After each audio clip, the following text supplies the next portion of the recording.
This is video 3 for Chris Bailey.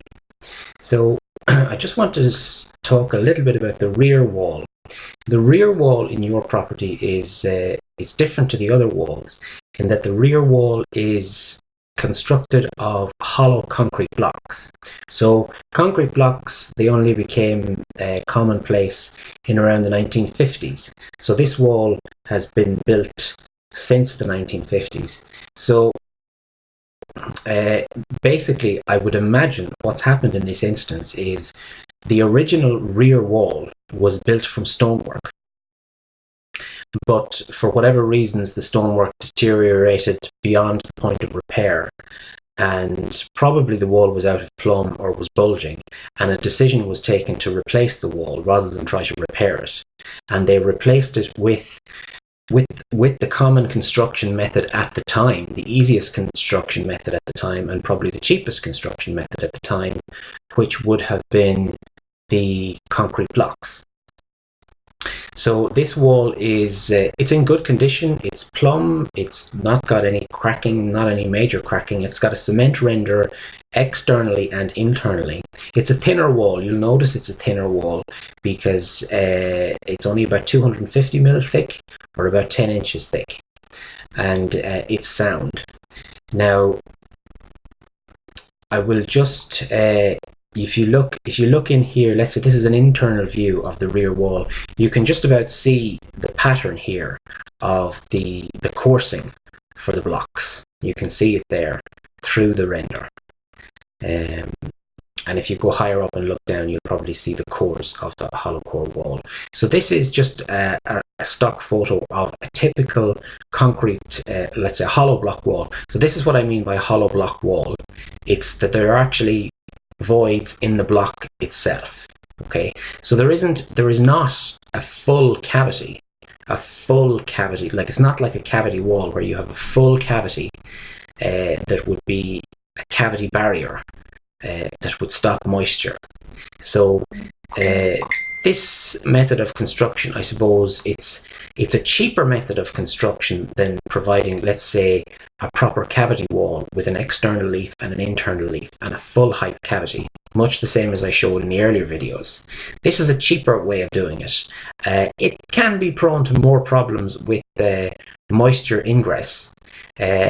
Because let's say, for example, if you do get a crack in like there'll be a cement render on it, if you get a crack in the cement render or a crack in the wall, moisture has a direct path, to access straight into the building. It won't be stopped by a full cavity. So you have to ensure maintenance with this thing. If you get any cracks in the cement render, you have to make sure to fill them and keep it maintained so that no moisture can get in. Now, saying that, your particular wall is in good condition, there's no cracks, the cement render looks fine. And let me see now.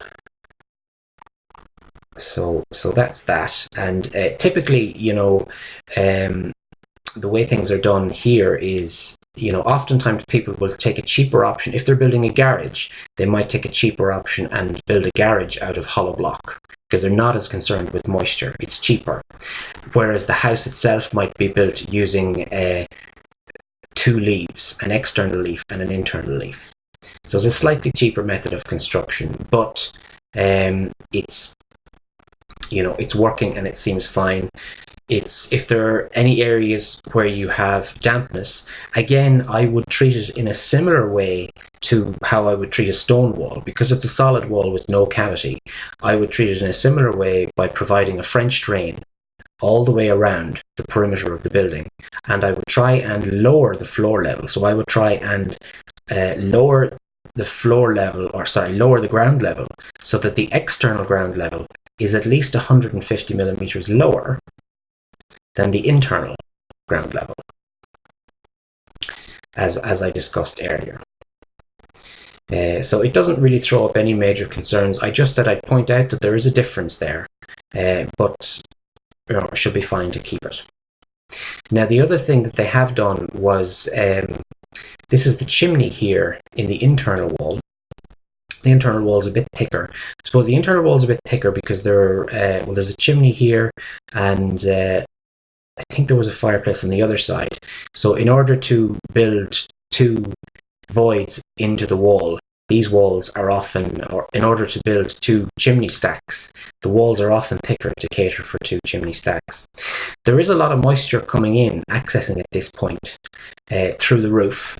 You can see here that the original fireplace has basically been, they've just filled it with cement, and it's not been finished very tidily, but they've just sort of filled it with cement, presumably because they weren't using it as a fireplace anymore and they wanted to either stop draft or stop moisture ingress directly down through the chimney.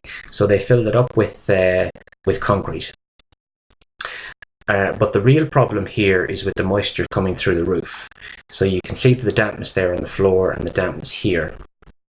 Now if I take a look closer up to the top of the gable, you can see here the timber is saturated. So there is a lot of moisture getting in around the chimney. And you can see if you take a look externally, there's a huge amount of render that's spalled off the chimney.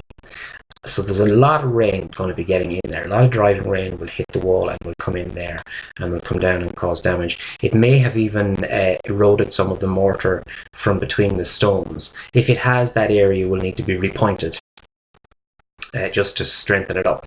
But I suppose this needs to be, after the roof has been repaired, the chimney needs to be repaired here and re-rendered so that moisture does not have direct access through.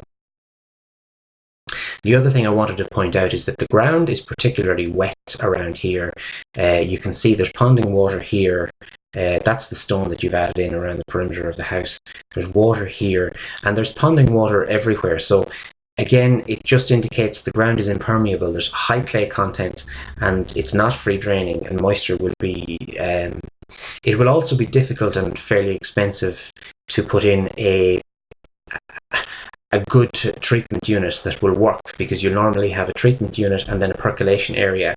With this type of ground, there will be very poor percolation, so you may have to import.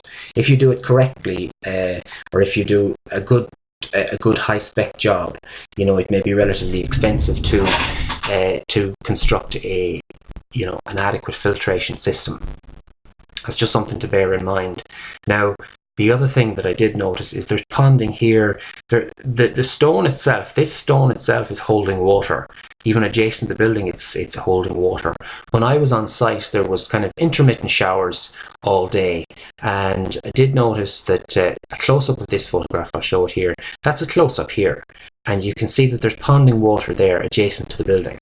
But that's not good. That's poor design, really, I suppose. Part of the problem is this stone here is what I would call crusher grade stone. So it's stone that's just come straight out of the crusher. It hasn't been washed or sieved, and there's a high fines content, a high content of fine material, and so it can be very well compacted. But the problem is that it's not free draining. So ideally what you'd want is a clean stone, a stone that's all one size, that will and I suppose, you know, what would be ideal is for the ground level underneath the stone to slope away from the building, so that the stone would sort of filter through and then flow away from the building. But as well as that, what I would be doing with your particular building is providing a French drain around the perimeter.